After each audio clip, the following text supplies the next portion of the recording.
할렐루야, 반갑습니다. 다 같이 기도하겠습니다. 고마우신 주님 감사합니다. 이 아침에도 주님을 경배하는 주의 백성들 위해 주님의 지혜와 성령의 충만함을 부으셔서 주의 말씀을 깨닫게 하시며 주의 말씀대로 살아갈 수 있는 능력도 저희들에게 부어주시기를 간절히 원하옵고 예수님의 이름으로 감사하며 기도하옵나이다. 아멘. 네, 오늘 말씀 사도행전 11장 말씀 1절부터 제가 봉독합니다. 유대에 있는 사도들과 형제들이 이방인들도 하나님의 말씀을 받았다 함을 들었더니 베드로가 예루살렘에 올라갔을 때에 할례자들이 비난하여 이르되 네가 무할례자의 집에 들어가 함께 먹었다 하니 베드로가 그들에게 이 일을 차례로 설명하여 이르되 내가 욥바시에서 기도할 때에 황홀한 중에 환상을 보니 큰 보자기 같은 그릇이 내 귀에 매어 하늘로부터 내리어 내 앞에까지 드리워지거늘 이것을 주목하여 보니 땅에 네 발 가진 것과 들짐승과 기는 것과 공중에 나는 것들이 보이더라. 아멘. 네, 여기 이제 사도행전 11장 바나바를 안디옥에 파송하는 것이 나오는데요. 여기까지 이제 노래로 한번 1장씩 보겠습니다. 예수님 승천해 성령님 오셨네 안진뱅이 찬미해 베드로 설교 아나니아와 삽비라 일곱 집사 세우고 스데반 설교회 빌립과 넷이 사울이 회개해 베드로와 고넬료 바나바를 안디옥에 야고보 베드로 네 여기 바나바를 안디옥에 보내는 것 네 이게 11장이에요. 그래서 여기 11장에서는 베드로가 예루살렘 교회의 이방인 선교의 정당성을 지금 주장하는 것, 네, 변론하는 것이 나오고요. 두 번째로는 안디옥 교회를 설립하고 이 바나바를 안디옥에 보내는 이러한 사건이 여기 11장에 나와 있어요. 1절에 보니까 유대에 있는 사도들과 형제들이 이방인들도 하나님의 말씀을 받았다 함을 들었더니 유대에 있는 사도들과 형제들, 네, 형제들 하면은 예수 그리스도를 믿는 자들을 말하고 있죠. 기독교인들이 지금 이방인들에게도 하나님의 말씀이 전해져서 그들 이방인들도 하나님을 믿는다. 네, 이 소문을 들었다는 거예요. 그래서 받았다 함을 들었더니 베드로가 예루살렘에 올라갔을 때에 할례자들이 비난하여 이르되 네, 이 베드로가 고넬료 집에 가서 네, 어떻게 해서요? 이방인 집에서 말씀을 선포하고 거기에 성령이 충만하게 부어지니까 이제 그것이 이제 소문이 지금 다 난 거예요. 예루살렘까지도. 그러니까 이제 그 이방인의 집에 베드로가 들어갔다는 그 소문을 듣고 지금 비난했다 그래서 네, 이게 비난할 일이 아니죠. 그런데 이 당시에는 이처럼 교회에서 이방인 선교에 대한 논쟁이 가장 심각한 문제였어요. 저 이방인들도 구원을 받을 수 있느냐 아니면 우리 유대인만 우리는 하나님의 선민이라 택한 백성이기 때문에 우리만 구원받느냐 이게 문제였거든요. 그러니까 이방인의 집에 베드로가 가서 이처럼 이제 말씀을 선포했다는 소문을 듣고는 이제 막 비난하기 시작을 한 거예요. 그랬더니 여기 3절 네가 무할례자의 집에 들어가 함께 먹었다. 네, 고넬료의 집에 들어가서 네가 함께 먹고 그들과 지냈다. 네, 이 소문이 났다는 거죠. 4절 베드로가 그들에게 이 일을 차례로 설명하여 이르되 네, 베드로 그 성질 급한데 막 홀딱 뒤집어 놓지 않고 저 성령이 충만한 뒤로부터는 성격이 차분해졌어요. 그래서 하나하나 조목조목 설명을 해줬다 그 말씀이죠. 5절 이르되 내가 욥바시에서 기도할 때에 황홀한 중에 환상을 보니 큰 보자기 같은 그릇이 내 귀에 매어 하늘로부터 내리어 내 앞에까지 드리워지거늘 네, 이제 기도 시간에 욥바에 있을 때 그 다메섹 거기에 있을 때에 기도하는데 하나님께서 자기에게 환상을 보여주신 우리가 앞에 10장에서 보았죠. 그 사건을 지금 이 예루살렘 성도들에게 하나하나 조목조목 설명을 해주는 거예요. 이것을 주목하여 보니 땅에 네 발 가진 것과 들짐승과 기는 것과 공중에 나는 것들이 보이더라. 네, 우리가 이제 앞에서 보았죠. 그걸 지금 다 설명을 하는 거예요. 또 들으니 소리 있어 내게 이르되 베드로야 일어나 잡아 먹으라 하거늘 내가 이르되 주님 그럴 수 없나이다. 속되거나 깨끗하지 아니한 것은 결코 내 입에 들어간 일이 없나이다. 네, 우리가 앞에서 다 보았죠. 10장의 사건들을 지금 이들에게 다시 설명을 하는 거예요. 이걸 그대로 또 기록한 것은 이만큼 중요하다는 거예요. 이 10장의 사건이 아주 역사적인 대변환점이거든요. 이 이방인과 유대인이 하나 되는 이 놀라운 역사가 일어난 사건이기 때문에 이걸 또 이처럼 다 중요하게 적어 놓은 거예요. 9절입니다. 또 하늘로부터 두 번째 소리 있어 내게 이르되 하나님이 깨끗하게 하신 것을 내가 속되다고 하지 말라 하더라. 우리 인간들의 모습. 하나님은 다 해결하셨는데 우리는 아직도 해결을 못해가지고 그냥 얽혀있는 이러한 것들을 하나님은 기뻐하시지 않는다는 거죠. 10절 이런 일이 세 번 있은 후에 모든 것이 다시 하늘로 끌려 올라가더라. 부정한 것들, 그 짐승들, 돼지라든가 독수리라든가 뱀이라든가 이런 것들을 다 잡아 먹으려는 거예요. 이 베드로에게. 그러더니 이제 세 번씩이나 이것이 이제 이런 일이 있었죠. 11절 마침 세 사람이 내가 유숙한 집 앞에 서 있으니 가이사랴에서 내게로 보낸 사람이라.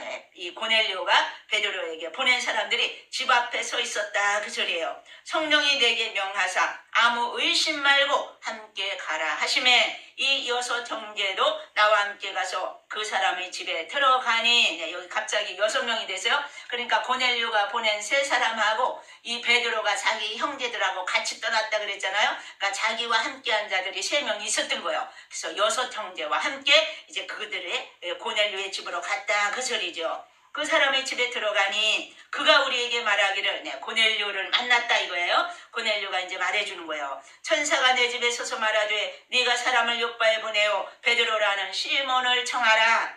그가 너와 내 온 집이 구원받을 말씀을 내게 이르리라 함을 보았다 하거늘. 우리가 이제 앞에서 하나님께서 이 고넬료의 모든 기도를 들으셨다고 그래서요. 그리고는 천사가 말씀해 주시는데 베드로를 청해서 구원의 복음의 말씀을 들어야 된다고 그러면서 구원을 받으라고 지금 말씀을 가르쳐 주었다는 거예요. 15절 내가 말을 시작할 때에 고넬료의 집에서 설교를 시작할 때에 그 소리예요. 성령이 그들에게 임하시기를 처음 우리에게 하신 것과 같이 하는지라. 처음 우리에게 하는 것 이게 언제요?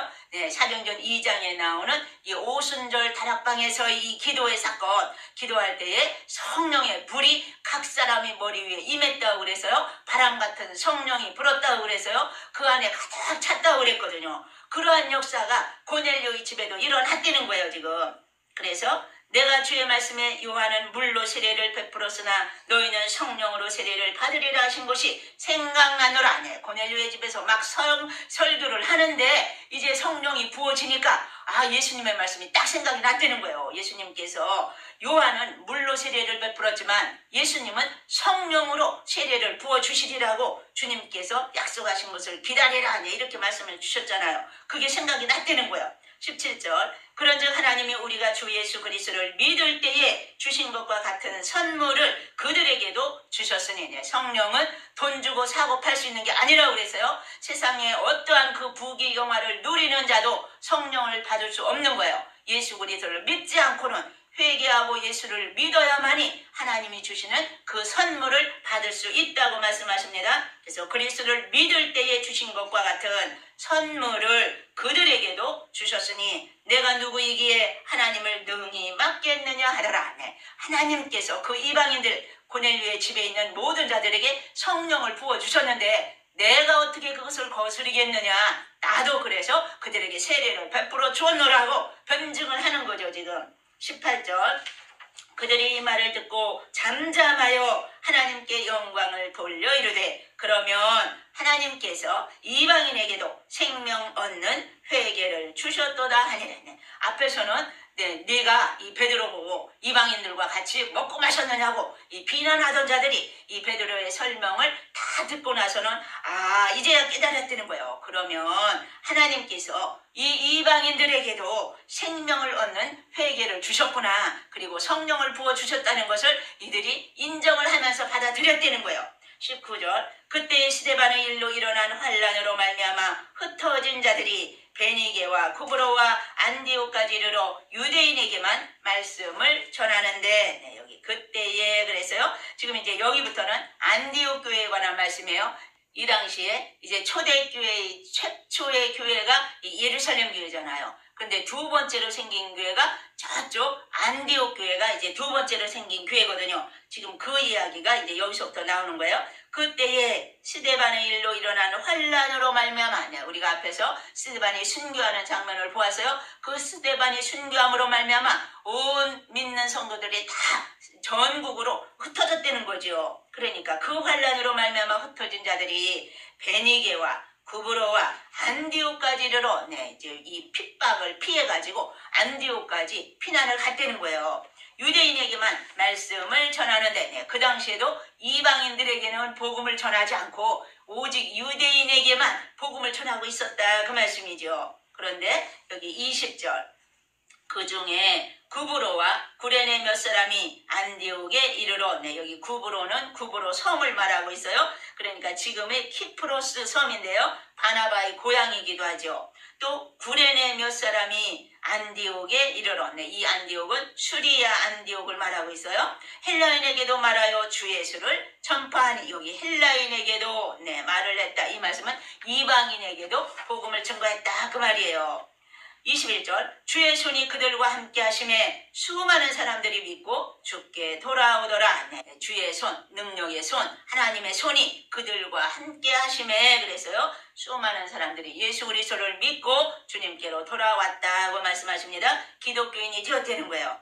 22절 예루살렘 교회가 이 사람들의 소문을 듣고 바나바를 안디옥까지 보내니 그가 이르러 하나님의 은혜를 보고 기뻐하여 모든 사람에게 굳건한 마음으로 주와 함께 머물러 있으라 권하니 지금 이 예루살렘 교회가 이제 소문을 들었던 거예요. 이전에도 우리가 빌립이 사마리아 성에 가서 부지런히 하나님의 복음을 증거하면서 능력을 행하니까 그 소문이 예루살렘 교회에 들렸다 그랬잖아요. 예루살렘 교회가 본부니까 그러니까 베드로 요한을 보내서 학세해가지고 이제 막 성령을 더 받을 수 있도록 안수를 해줬다 그랬잖아요. 여기서도 예루살렘 교회가 또 소문을 들은 거예요. 지금 이 안디옥에도 복음이 증거되고 있다. 그 소문을 듣고는 바나바 선생님, 그 존경받는 이 많은 사람들을 구제하던 이 바나바 선생님을 이제 보냈다는 거예요. 그 안디옥까지 보내니 그가 이르러 하나님의 은혜를 보고 기뻐하여 모든 사람에게 굳건한 마음으로 주와 함께 머물러 있으라 권하니 그래서 하나님의 은혜를 보고 기뻐했다네. 하나님의 능력이 많은 자들을 변화시키는 것을 보고 이 바나바가 너무너무 기뻐했다는 거예요. 이 이방 기독교인들을 예루살렘 교회가 기독교 공동체로 인정하는 이러한 모습을 우리가 볼 수 있는 거죠. 여기서 또 굳건한 마음으로 흔들리지 말고 믿음 위에 굳건히 서 있으라고 주와 함께 머물러 있으라. 주님이 삶의 원리가 되고 기준이 되고 중심이 되게 하라고 지금 그들에게 권고를 했다 그 말씀이지요. 24절 바나바는 착한 사람이요 성령과 믿음이 충만한 사람이라 이에 큰 무리가 주께 더하여 지더라. 이 바나바의 인격에 대해서 지금 이처럼 높이 평가하고 있어요. 바나바의 성품이 교회의 확장에 큰 도움을 가져왔다는 거예요. 착한 사람이었고 성령과 믿음이 충만한 사람.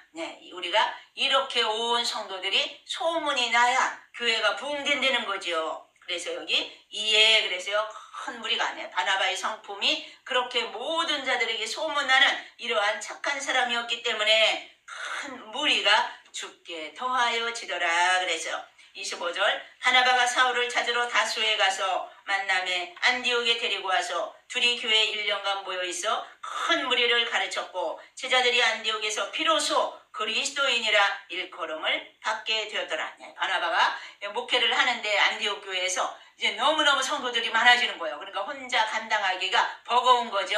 그러니까 안 되겠다. 나 혼자는 안 되고 가서 바울을 데려오자 그런 거예요. 이제 우리가 이전에 앞에서 사울을 자기의 고향으로 보냈던 일이 있잖아요. 그러니까 가서 사울의 고향 다수에 가서 그 사울을 데리고 왔다 그래서요. 그래서 사울을 찾으러 다수에 가서 만남에 데리고 왔다 그래서요. 그래서 1년 동안 이 사울하고 이 바나바하고 같이 이 안디옥 교회를 키워나가는 거죠. 그래서 그들을 큰 무리를 가르쳤다 그래서요. 제자들이 안디옥에서 비로소 그리스도인이라 일컬음을 받게 되었더라. 여기 그리스도인이라.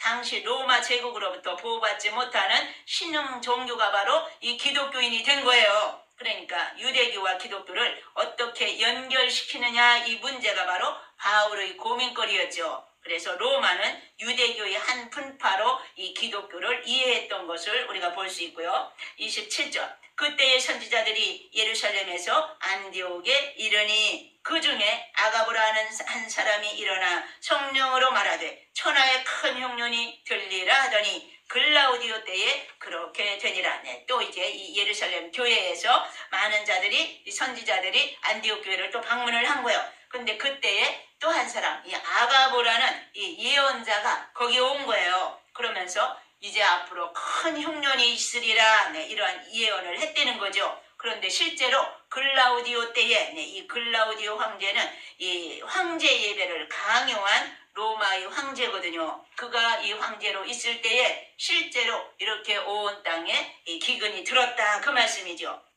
29절, 제자들이 각각 그 힘대로 유대에 사는 형제들에게 부조를 보내기로 작정하고 이를 실행하여 바나바와 사울의 손으로 장로들에게 보내니라. 네, 그래서 이 안디옥 교회에서도 이제 많은 구제연금을 모았다는 거예요. 그래서 예루살렘 교회를 돕자, 이처럼 해서 이제 큰 일을 이루었는데요. 우리가 성경에 보면은 안디옥 교회뿐만이 아니라 그 당시에 갈라디아 교회, 또 고린도 교회, 또 마게도냐와 아가야 사람들까지도 다들 이 구제원금을 모아가지고 사울이 이 전도 여행을 하면서 다니다가 그 구제금을 모아서 예루살렘 교회를 살리는 이러한 역사를 우리가 볼 수 있죠. 그러니까 이 기근을 통해서 또 이 유대인들이 있는 이 예루살렘 교회와 또 이방인들의 교회가 하나 되는 역사로 하나님께서 묶어주시는 또 이러한 역할을 하는 것을 우리가 볼 수 있는 거죠. 그러니까 우리는 범사에 감사해야 된다는 거예요. 환난을 통해서도 하나님이 하나로 묶으시는 역사가 있기 때문에, 그래서 지금 우리가 전쟁 가운데 수많은 어려움과 고통을 당하지만 이 전쟁을 통해서도 하나님은 이스라엘을 깨닫게 하시고 우크라이나라든가 이 러시아를 통해서도 하나님께서 하시는 일이 있다는 거예요. 열매를 맺게 하시고 하나님께서 부르실 영혼들을 구원하시고 하나님께서 역사하심을 우리는 위에서 더욱더 기도로 나아가야 될 줄로 믿습니다. 기도하겠습니다. 할렐루야. 살아계신 주님 감사합니다. 주님께서는 깊은 뜻이 계시어서 이처럼 베드로에게 또한 코넬료에게 주님의 뜻을 가르치시며 하나가 되게 하시며 주님의 복음을 더욱더 널리 전파될 수 있도록 역사해 주심을 바라봅니다. 아버지, 우리는 우리 인간의 좁으로운 생각으로 하나님의 뜻을 거스리고 있지는 않는지 우리 자신을 돌아보게 하시고 그리스도의 넓은 마음을 주시고 그리스도의 온전한 사랑을 우리에게도 부어주시어서 땅끝까지 주님의 복음을 증거할 수 있는 저희들이 될 수 있도록 주님의 도구로 사용해 주시기를 간절히 원하옵고 살아계신 예수님의 이름으로 감사하며 기도하옵나이다. 아멘.